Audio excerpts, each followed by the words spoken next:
Bonjour à tous, bienvenue sur la chaîne Techno.tv. Et oui, ça y est, c'est reparti pour la chaîne Techno après une petite semaine de vacances bien méritée. Nous sommes de retour en forme. Vous avez remarqué comment Jérôme est bronzé. Je ne sais pas, t'étais déjà à Barcelone là la semaine dernière, c'est pour ça? T'étais allongé à la plage? Plutôt côté neige, tu vois, côté montagne. Neige. Voilà. D'accord. Bon, bah j'ai réussi d'ailleurs ma flèche d'or de tartiflette. Hein. Elles sont jolies les Espagnols qui font coucou comme ça aux caméras. Bon, alors voilà, on est de retour ici avec une actualité riche puisque ça y est, nous sommes à Barcelone au Mobile World Congress, le grand rendez-vous de la téléphonie mobile de ce début d'année. Effectivement, les tablettes, les smartphones, toutes les nouveautés ou presque vont être annoncées ici dans les jours qui viennent. Alors on va vous faire vivre ça tous les jours sur la chaîne Techno, une vidéo par jour, c'est unique sur le web. Oui, et une vidéo par jour au minimum puisque tous les constructeurs sont là, on va pas tous les citer, mais les Samsung, les LG, les Panasonic aussi qui revient sur le devant de la scène, et puis les BlackBerry et tous les autres.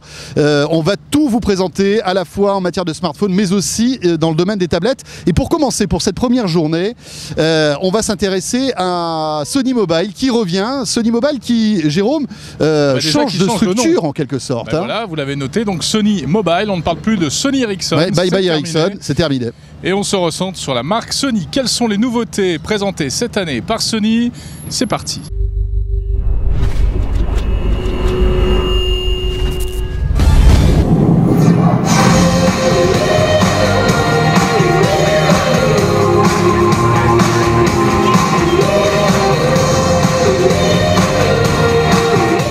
À travers la gamme Xperia, donc la gamme des smartphones de Sony, ce qu'on a voulu faire en l'occurrence, c'est lancer un produit décliné en 3 formats.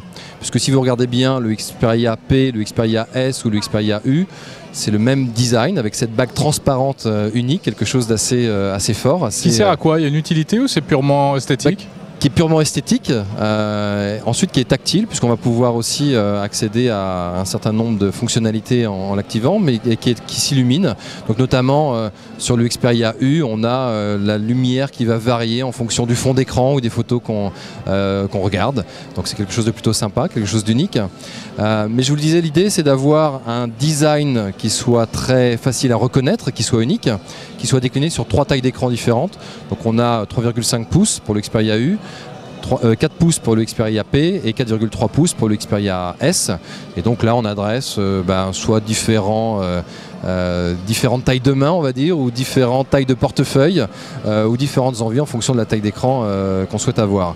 Après, il y a bien évidemment de la technologie derrière tout ça. Alors ça va de 5 à 12 mégapixels. Ce sont des dual-core 1 Go ou 1,5 Go. Ils sont tous en HD. Mais ce qui est important, et c'est ce que je vous disais par rapport à cette ère de la convergence dans laquelle on est en train d'entrer, c'est que ces smartphones vont pouvoir très facilement transférer du contenu sur un autre écran, notamment sur l'écran de télé. Et donc sur l'ensemble de ces smartphones, une fois qu'ils seront connectés chez vous à votre réseau Wi-Fi, à votre borne Wi-Fi, vous pourrez très simplement envoyer votre photo, votre vidéo sur votre télé d'un simple clic, quelque chose qui est intégré directement dans le smartphone. Vous pourrez envoyer votre musique sur une chaîne Wi-Fi connectée. C'est véritablement là-dessus qu'on veut faire la différence. Parlez-nous de ce petit objet que vous nous présentez ici à Barcelone, cette montre qui a été présentée aussi au CES, une montre high-tech qui interagit justement avec vos smartphones, c'est ça? Alors c'est un autre smart, après les smartphones, c'est la smartwatch. Donc c'est un autre écran, c'est une montre, alors je l'ai pas ici, mais donc avec un écran qui permet effectivement d'interagir par Bluetooth avec son smartphone, de retrouver des applications qui vont pouvoir se synchroniser directement, que ce soit son calendrier, que ce soit son répertoire, que ce soit Facebook. On peut même prendre des photos à distance, je crois. On peut prendre des photos, on peut lancer la musique, on peut écouter de la musique, lancer la musique de son smartphone depuis son écran, sa smartwatch qui est tactile, et donc c'est un autre écran qui va nous accompagner au quotidien et qui est sur le poignet. C'est une autre innovation de Sony. Et tout ça va sortir en France Et tout ça va sortir en France très prochainement, comme l'ensemble de la gamme Xperia, entre la fin du premier trimestre et le début du deuxième trimestre. Alors voilà pour ces nouveautés Sony présentées ici à Barcelone. Alors on a vu François, chez Sony, tiens par exemple, il n'y a pas, comme chez d'autres constructeurs, de SmartPad, ces smartphones à grand écran, et puis pas non plus véritablement d'effet waouh. Oui, et puis on attendait, il y avait des rumeurs sur le web depuis quelques temps, comme quoi Sony Mobile allait sortir un téléphone sous Windows Phone. Il n'en est rien, David Mignot nous l'a confirmé. Pour l'instant, ils misent tous sur Android. On verra bien ce qui va se passer. Ils misent aussi beaucoup sur la convergence. On a vu la spécificité de Sony, le fait de pouvoir envoyer des images, des vidéos, du son très facilement sur sa télé.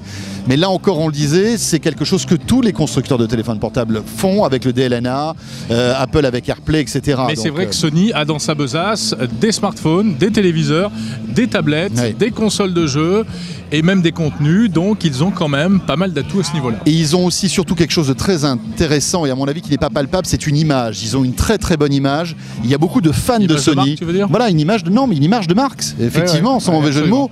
Il y a beaucoup de gens qui aiment Sony et qui achètent aveuglément du Sony. Et là, un petit peu comme Apple, il y a vraiment un affect particulier. Voilà, donc c'est peut-être justement là-dessus que Sony doit jouer. Bon voilà, je pense que c'est le début là de la structure de Sony Mobile. On va voir ce qui va se passer dans les mois et les années qui viennent.